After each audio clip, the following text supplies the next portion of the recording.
Hello there, and welcome to the Thinking Fellows podcast. My name is Caleb, and today I am joined by Doctors Rod Rosenblatt, Adam Francisco, Scott Keith, and a guest today, Dr. John Warwick Montgomery. How are you, Dr. Montgomery? Alive. You've had some travel recently. You went from France to Canada and now down to Southern California, so you've been all over the place. Yes, I was in Vancouver addressing the Christian lawyers of Canada, and this worked out very well. There were very few problems connected with this. They have an annual conference, and I was unable to do it for them last year, and they were kind enough to push it over to this year. So listeners of the show may be familiar with your name. We've obviously recommended your resources. We publish many of your books at 1517, and we also have suggested the Sensible Christianity lectures for people. And then last year you came on and did an interview with me about essentially an introduction to apologetics. Yes. Last year as well. So listeners may remember that. You can go listen to those episodes and find those resources on our website and the various other places where we've done apologetic material. In that vein, today we're going to talk about apologetics. We now rotate through some of these categories through theology, apologetics, systematics, history. And today we're going to talk about why apologetics is important for lay people and not just pastors and academic theologians, and how some of the issues that maybe affect the academic conversations and apologetics trickle down to people in their everyday lives. So that's the aim of the episode today. You can find out more about the Thinking Fellows and the other shows at 1517 by going to 1517.org/podcasts. We have a podcast network with over 12 shows on it now, which is pretty amazing. And if you attended the Here We Still Stand conference, you'll have had the opportunity to meet some of those people, and you can always send questions for those shows to 1517's contact page or on the Thinking Fellows website as well. Okay, so let's just jump into today's question. My first question really is, why is the apologetic task important for lay people? Why don't we just say, well, let the pastors handle it or let the academics handle it? And John, maybe you can open up. Well, it's interesting to think about why one expects the pastors and the theologians to do this and doesn't expect the laity to do it. In my view, it's because of a wrong-headed understanding of what apologetics is. Apologetics is not a branch of philosophy. If it's an abstruse area of philosophy, then you would expect only professionals to be messing around with it. But the fact of the matter is that apologetics, in my view, ought to be an adjunct to evangelism. That is to say, you present the gospel, objections are raised. For example, how do you know that the gospel is true, correct, so forth? And at that point, apologetics comes in as a support for the proclamation of the gospel. And if that's the case, then it is desperately important that the laymen know how to do this. I'm convinced that the reason that a lot of people in the church don't do evangelism is that they are frightened out of their wits at the possibility of people raising objections or asking for justifications for the evangelism that they're presenting. And if they knew a little apologetics, if they had some experience in defending the faith, then they would have more confidence in doing the evangelism. Yeah, your sensible Christianity. It's important that our hearers know the lectures you gave all over the country for decades are really directed to the laity. In other words, if you buy that Sensible Christianity audio set, you will be able to understand it. It's not directed to professionals. Yes. Now, it is directed to someone who has at least a high school education, a junior college education, better. So it does require a little bit of thinking. But it seems to me that never hurt Christians. If Christians once in a while do a little thinking, it really is a benefit to the church. Every once in a while. Yeah. I mean, all the time that would Right. be maybe too much. But. So last year before, I don't remember, I followed up on Rod some years ago gave sort of a challenge to pastors in the area saying that if they would send out the mailers and go door to door and invite people to come to their church, and if they left and brewed a pot of coffee, he'd sit there and answer questions for non-believers that might show up. And tell church members not to show up. Tell church members not to show up. So last year, I think on the show, Caleb, or in a blog or something, I made the same offer. I think we did that on the show last year. Yeah, and I went to 3 different churches, one in Michigan and 2 in California. One, Bob Hiller's church down in Escondido was one of them. And it was interesting. Though the people that showed up, I'd say, even though we said not church members, were probably a mix of church members and neighbors. And I'd say 90% of the people that showed up were Christian already, or professing Christians already. But they came because they had apologetic questions, not necessarily ones that were weighing heavy on their heart, but those that had been given to them by people that are in their life, like family members who aren't believers or something like that, or people with whom they tried to share the gospel at some point in time and had shot back these questions. And they wanted to know, is there some reasonable response that can be given to this question? They didn't always want to know, and I respected this a lot of many of the people that were there.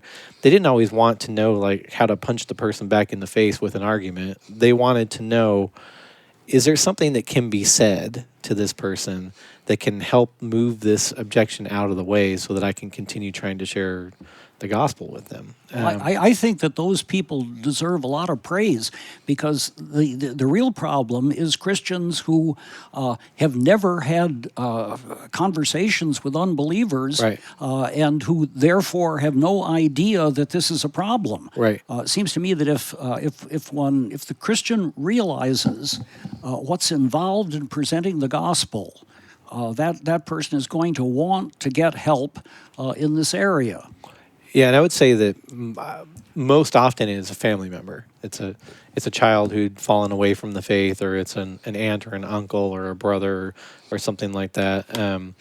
But still, if you want to know why laymen need to learn, some basic apologetics, it's because they're the ones that are typically out in the world talking to people who aren't in the church. That's right. They're at the water cooler. Right. Ask any pastor what his normal sphere of influence is, and it'll be, the church secretary, the parishioners, even the people that he hangs out with on Saturday, probably somebody from his church, people that are already believers. They're not usually the ones going into the bar and sitting next to the biker. They're not usually the ones who, their families are often all Christian too, because, to become a pastor, most likely you came from a Christian family. It's the people in the pews who are having sort of a more diverse range of experience with people in the world. And so if that's you, and it probably is, and you think that the gospel is amazing and powerful enough that it needs to be shared, and really that's where salvation is. That's how we communicate. That's the power of God into salvation. And you think you might get some objections when you do that. Maybe it's worth spending the time to learn some of the basic answers to those objections. Well, I wonder also why we don't go door to door. Is it that we think if we go door to door, people are going to confuse us with the Jehovah's Witnesses or with other cultic activities? I am very much bothered by the fact that so many churches are perfectly happy to remain ingrown, simply the equivalent of the Rotary Club, with some sacraments attached. I think that we could keep in mind that just before our Lord ascended into heaven, at the very end of his earthly ministry, what did he say? He didn't say, be sure to keep everybody happy in the church. What he said was, go and preach the gospel to every creature. The Great Commission comes at the climactic end of Jesus' earthly ministry, and that would suggest at least that we ought to be getting off our derrière, our rear end, and out into the society and actually presenting this stuff. And if you do this in a secular society, you're going to encounter objections inevitably. The more secular the society becomes, the heavier the objections become. And under those circumstances, why are the churches not providing good apologetics training? I don't know. I've heard in recent years several pastors, and there was an article, I'd have to remember, it might have been in Logia, making the argument that at least in the LCMS, I've heard this, that the Great Commission is meant for essentially pastors. And I think, and I don't agree with that Seriously? at all. Yeah, I don't agree with that at all. I can believe that. But what nincompoop would get that idea? we don't do names on this show. So, No, that actually is not the name of a pastor. Nincompoop. Nincompoop, yeah. No. Well, there is a name associated with this, and we don't do names on the show. But the reality is that I think, there's been some movements, and I don't think it's foreign to other traditions either, to say that the pastor, he's the evangelist, or he's the professional in the room. Yep. Oh, dear. And so that's what's meant by Christ's Great Commission. Of course, he's speaking to the disciples, so they make that argument, and that could be one reason why this isn't taught. Now, some churches do teach it. And do make it a priority. We go to those churches. Adam was just at one this weekend. I've been to several last year. Rod still does quite a bit of this.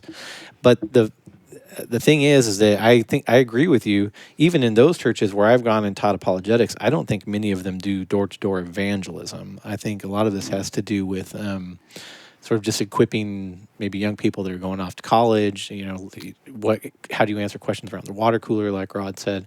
I agree with you. I think that we've got the goods, and we can't hoard them. We have a clear commission from Christ to hand them out, and if we do take that commission seriously, once we start handing them out, we will get questions, and there are reasonable answers to these questions. Well, the irony of this is that the cultists who do not have proper answers to eternal issues, they are going all over the place and don't seem to hesitate.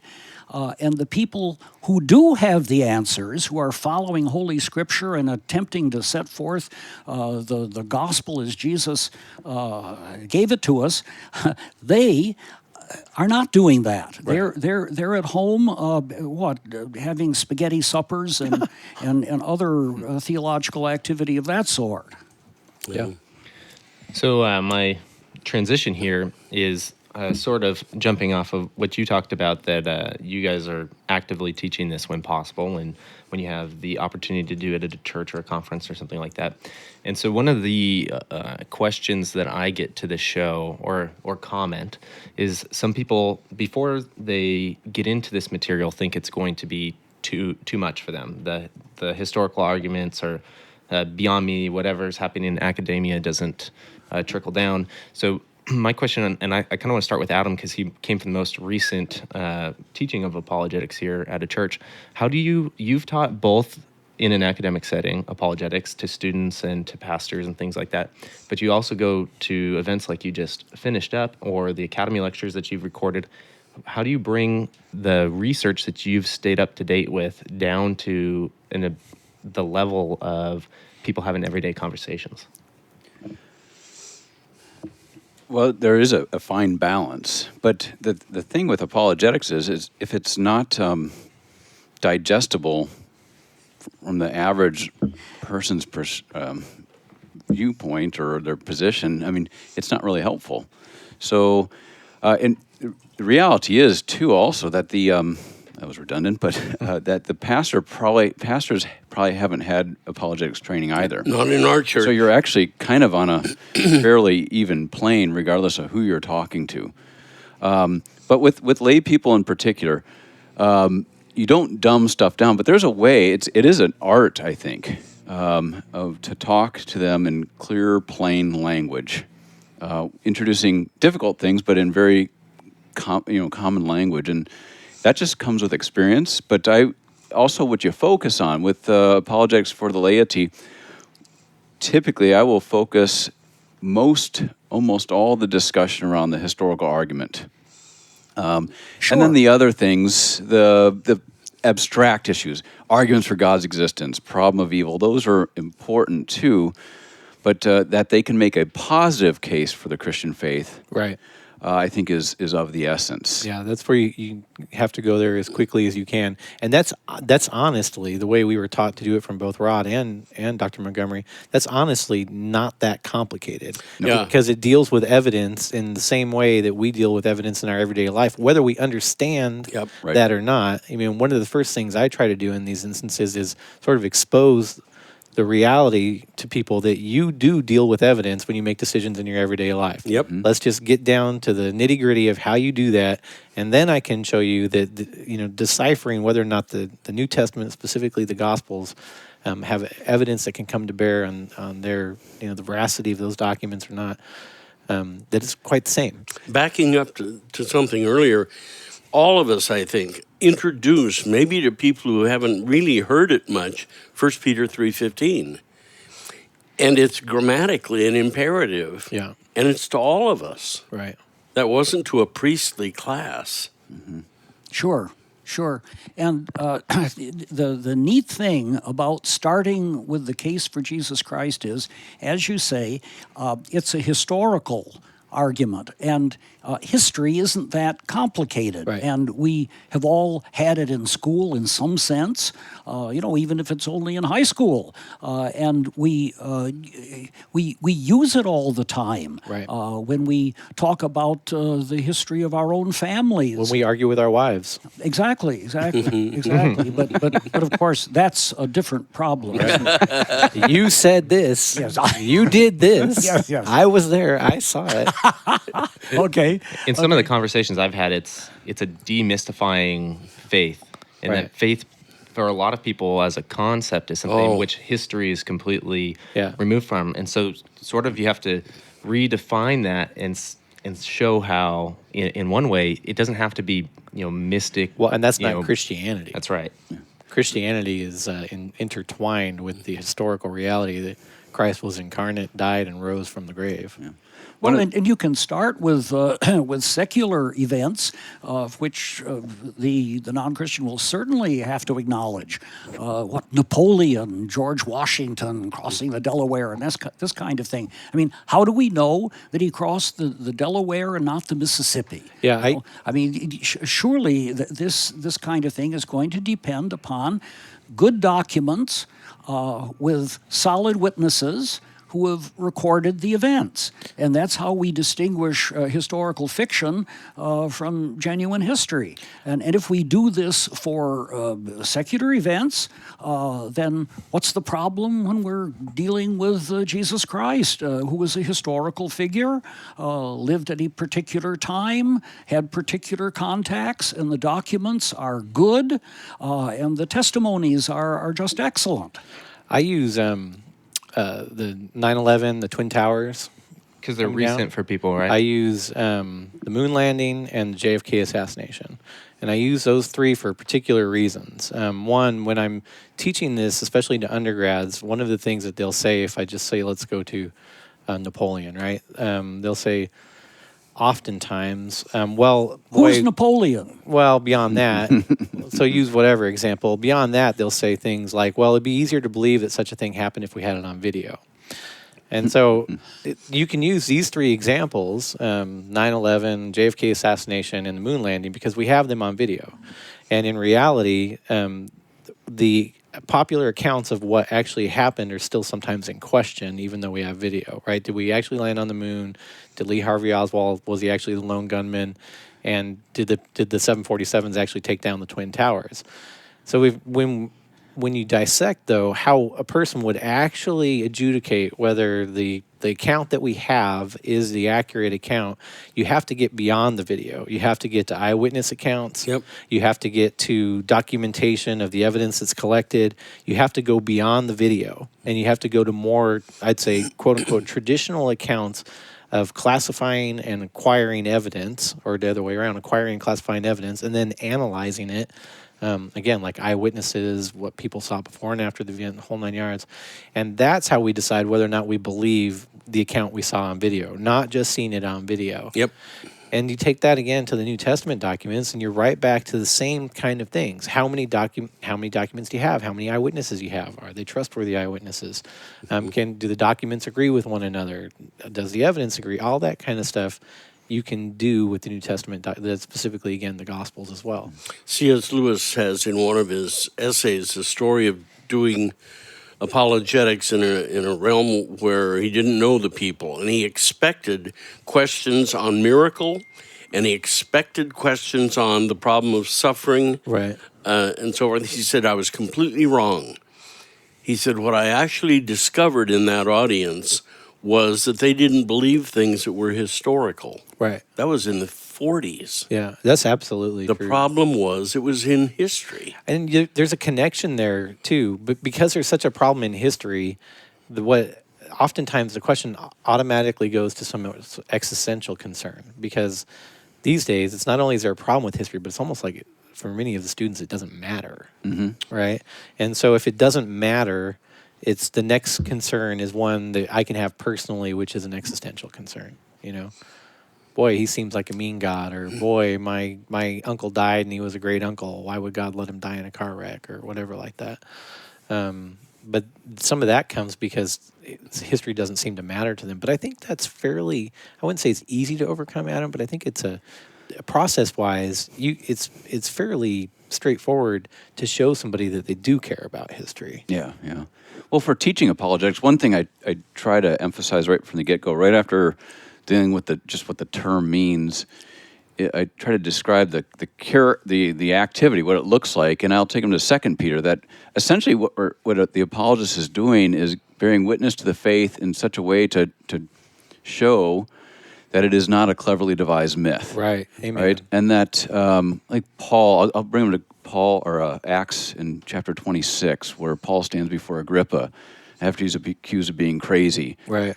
And he says, I wish that everybody would be a Christian here, because as King Agrippa himself knows, that these things I just spoke to you about did not happen in a corner. Right. They actually were real historical events that you can... And he says Look at- essentially the same thing in 1 Corinthians chapter 15. I mean, you got verses 1 through 6, I think, are the historical accounts of the resurrection and those people to whom Jesus appeared. Yeah. 1 Corinthians 15:17, he goes right into, and if Christ is not raised, like if this didn't actually occur in real time, space, and history, our faith is in vain. All religions, we can say, are historical. In a sense, yeah. But Christianity, if you remove it, really is gone. Right. And it says so. Its Yeah. vulnerability is its strength there, but Yeah, all religions appear in history, Yeah. but they don't depend upon historical facts in such a way that if certain things occur, it's true, and if they don't occur, the thing is false. And there are philosophers who have felt that this was a great weakness. What you really need is a religion that isn't dependent on particular facts, because then, of course, you couldn't disprove them. Or normal language. And the fact of the matter is that's one of Christianity's great strengths, because it makes the religion meaningful. There's that. or it's factually overthrowable in principle. Sure, that's the best part. And you see this. That's tremendously important. There is the incident of Wolfgang Pauli, the physicist, who wrote in the margin of a colleague's paper, "This isn't right. It isn't even wrong." In other words, there are worse things than the possibility of being wrong. It's stating stuff for which there is no way of demonstrating one way or the other. Gosh, how much The of whole our business. world is not right? It's not even wrong. Right now. Well, exactly. And the religions of the world, other than Christianity, and certainly the cults and the sects, fall right into this area. And if we allow Christianity to become a matter of existential experience, Christianity is going to be equally condemnable because there isn't any possible way of demonstrating the truth of it. Nobody can crawl down inside you and see whether what's going on is true or false, good, bad, or indifferent. The whole thing becomes simply a matter of personal opinion.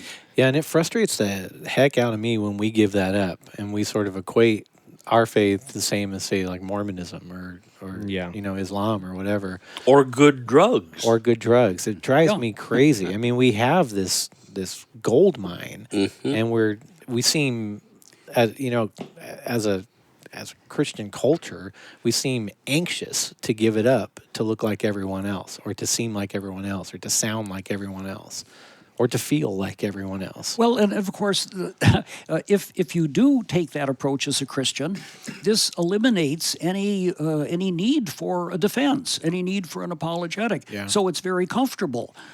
Try it, you'll like it. Sure, sure. This existential issue brings up why this show isn't fragmented when we do apologetics one episode and some sort of doctrinal topic the next, right? Because some of the issues we've talked about election, or divine action within everyday life, or does God personally talk to me, and things like this, are some of the reasons Christians will give up apologetics for those existential questions that you're talking about, especially that problem of pain stuff. Why did God let my uncle die? And Right. you'll get, well, everything's in his hands. He's got a better plan type stuff. And that's a doctrinal position that people are taking. And so that's why these things pair up well together. It's not separated issues. Even among apologists, in the last 20, maybe 25 years, there's been sort of a move of Christian theologians and apologists into what they might call postmodern apologetics, where, I mean, I know there's this one... This is like military intelligence. It's a misconception. Well, with articles with titles like there is no objective truth and it's a good thing too, or Jamie Smith's Who's Afraid of Postmodernism, in that first chapter, he doesn't say it exactly this way, but he basically says, since we're in a postmodern age and nobody gives a rip about facts and truth, we're now, in a sense, absolved of the positive apologetic task. We can go back to being authentically church and our community and all these other and he postmodern never buzzwords. seems to ask the question, then why should we be involved in any church at all, or why should we be involved in the particular church of which we are members? Those questions are still there. Mm-hmm. And if you've fallen into a postmodernist frame of reference, there are no answers at all. I think then it's just a matter of personal choice. I cannot resist the Jean-Paul Sartre illustration. Sartre, the French existentialist during the Second World War, there was a young man who wanted desperately to get out of France and get to England so he could fight with de Gaulle, with the Free French. And he had an elderly mother who needed him at home. And so he went to Sartre. This is from Sartre's Existentialism and Human Emotions. And he went to Sartre and said, "What should I do?" And Sartre said, "Decide. There are no omens in the world, and if there were, their meaning would be given to them by us." Right? And so we don't know whether the young man went to England or stayed to take care of his mother, but I have a feeling that the young man went off and he said, "Well, that's the last time I ever ask an existentialist for any advice," because he already knew he had to make a decision. Yep. What he wanted was some kind of objective basis for deciding. And if you go this postmodernist route, you never have any such objective basis. You are giving the omens the meaning, the only meaning that they can possibly have, and this is utterly deadly. Nobody lives that way. You can't live that way. I think, especially after doing that interview with Bruce Hillman on postmodernism, one of the things that bothers me the most, which I'm not sure I understood as well before talking to him, is this idea of the ultimate goal being the deconstruction of authority.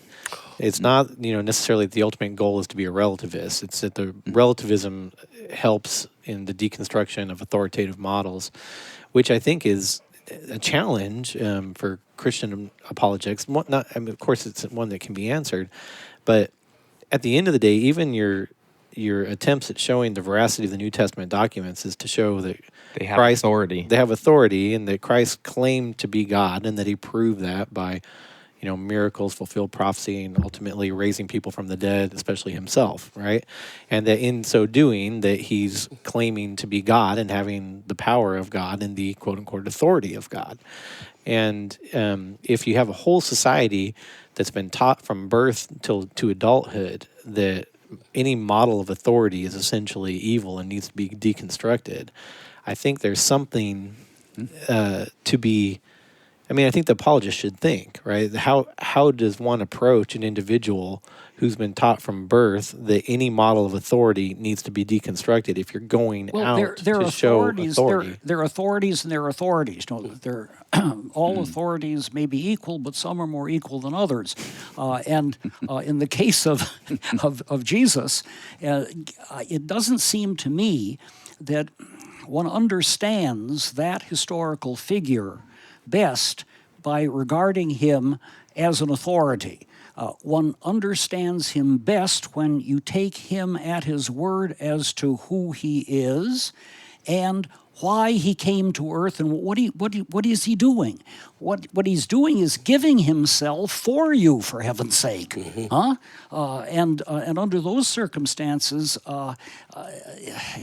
even if one is desperate to get rid of the political authorities and academic authorities, and in the case of a wife, her husband, and the converse, in those instances, it doesn't seem to me we're dealing with the same category as when we're talking about Christianity. Christianity is not a legalistic system which you accept all of this stuff or you go to hell. It doesn't work that way. He didn't come to set up a new law, and I think that's a lot. I would say, though, I'm not trying to start an argument here, but I would say, though, there's one thing that you have to take his authority on, is that when he says, I am the way, I am the truth, I am the life, no one comes to the Father but by me. That's something that, again, we would say, that you only really trust in by the power of the Holy Spirit through the proclaimed word. But as far as all I'm trying to point out is that it's an interesting situation in which we live. Especially if you're speaking to young people, younger adults, maybe college age, that there is a new boulder in the road. I guess I'd say, if to use your sort of how I remember you teaching this at Strasbourg, right? There's a path on the house to faith, and there's boulders in the road that are objections.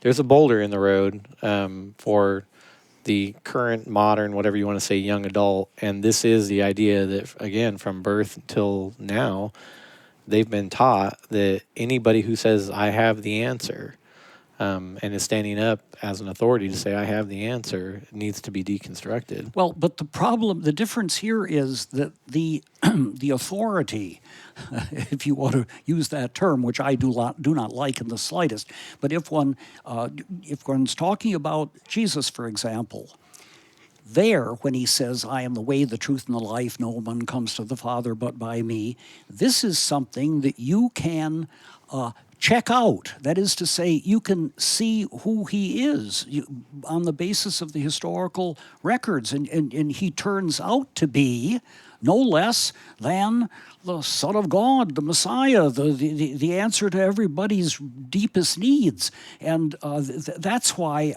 I think we can distinguish Christianity from the authority category that people apparently, at least the people that you've had contact with, feel they've got to deconstruct. Here the deconstruction has got to take into account what they're dealing with. And if it isn't really an authority in the same sense that that the others are, then I don't think that.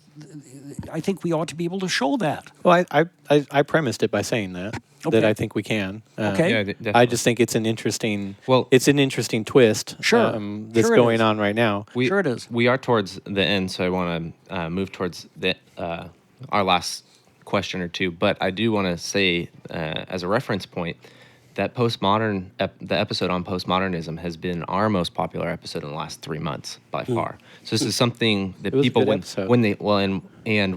they people see the title and are interested, because this is obviously a problem that they want help navigating.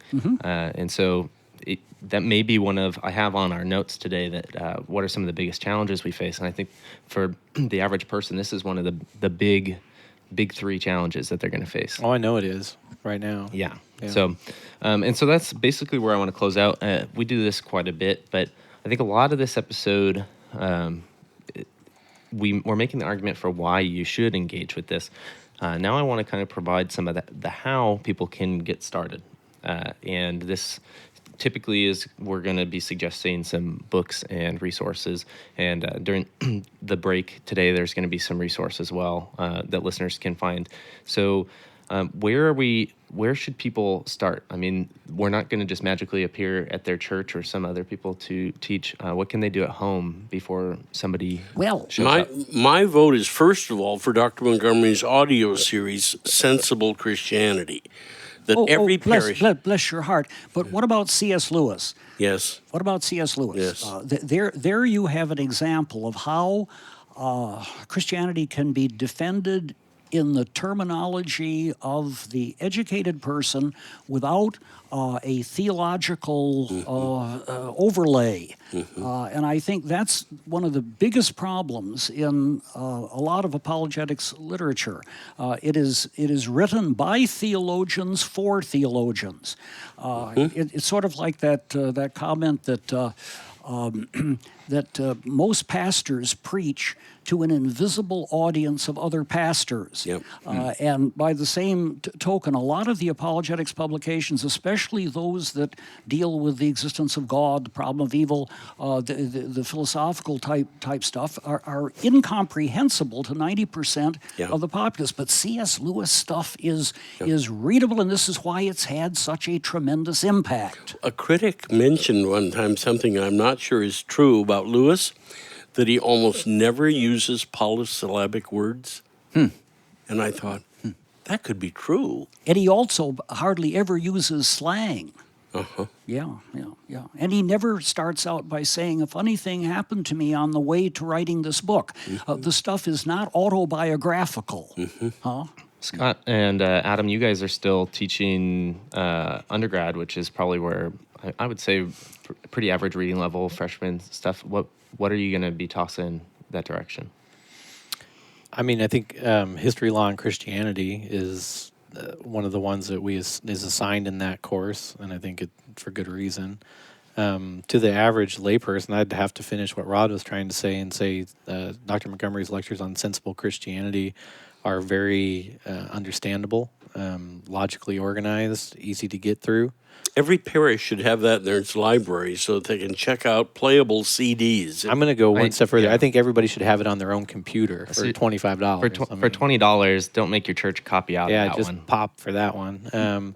We did a series on apologetics, basically following the order of sensible Christianity some years ago. That's free. They can download that. Adam's 1517 Academy lecture series just dropped today. How many lectures is it, Adam? I think 5. 5 lectures on apologetics. And that's free to sign up. All you got to do is give us your email, your first and last name, and your email. That'd be all worth checking out, and a pretty easy start. I mean, I assume when Dr. Montgomery's referencing C.S. Lewis, you're talking about mere Christianity. But at least the case for Yes. Christianity, at least the case for I it. think it's pretty much just sold in mere Christianity. Well, It's one of the 3 broadcast talks. Yes, well, the mere Christianity was come up with by some idiot in England to glue 3 books together. They were all individual hard copies originally. But at least the first one, the case for Christianity. So I think for the average listener who's going to go to Barnes & Noble or Amazon, Yeah, they're only going to have mere. just read the first 30 pages or whatever it is. 57. Yeah. 57. All right. Well, I hate to toot my horn, but I have just done a book entitled Be Always Ready, which is a primer in apologetics, and that's published by 1517 Legacy. Right, and Valerie Locklear's book, too, has just come out not too long ago. I was glad she did that. I could never do what she did, as curricular. Yes. So, Yeah, I and mean, that's- that's at Shop 1517 Legacy, too. Yeah. She presented that as a thesis for the diploma at the International Institute of Apologetics, Evangelism, and Human Rights that we do in Strasbourg, France, every summer in July. This next summer, we're completely full already unbelievably. Good. Believable But to me. that's a great thing to attend. I happen to know a couple podcasts that That talk about- advertise that pretty thoroughly. So. Is that so? Yeah. Well, that can't be all bad then. No. No. Valerie's book is called Called to Defend. It's at shop1517legacy.org. And that one is, I like that one for families. We just published Cindy Koch's Family Style Theology, which is a podcast directed towards mothers and fathers who want to teach their children doctrinal basics. This is the same thing for apologetics. It's designed to be either used in the classroom or at home, and I think it's a fabulous tool to, in sort of a catechetical way, be able to sit down with your children and walk through these issues. Even smaller is we just published Steve Hines' booklet, You Can Give an Answer, True. Yep. which I think it deals with 4 questions. And that one you can, when it's available in the store, it can be purchased in, I believe, booklets of 10 packs to be able to Right. give away at churches, because it's like the little pamphlets that we've been doing at 1517. So it's all fantastic. Just as a recap to this episode, the big purpose of this, I know that most listeners don't need convincing necessarily that they should be engaging in apologetics or be studying apologetic material, but you may have people who, I get opposition on the whole task of doing apologetics regularly. And so I think episodes like this are helpful for people who are being challenged from even those within the church who say, why are you doing this? And so I hope that this episode was an encouragement to people out there who have been people have tried to push them away from this task. You can find out more at thinkingfellows.com. Again, we're part of the 1517 podcast network. There's 12 shows on there. There are some other shows that have done apologetics material on there as well, but we also have things on biblical exegesis, Bible study, and the like. So go ahead and check that out. Like I said, 12 podcasts there, so there's a lot of audio material, and it's all for free. All right, we'll catch you next time. Bye. Bye.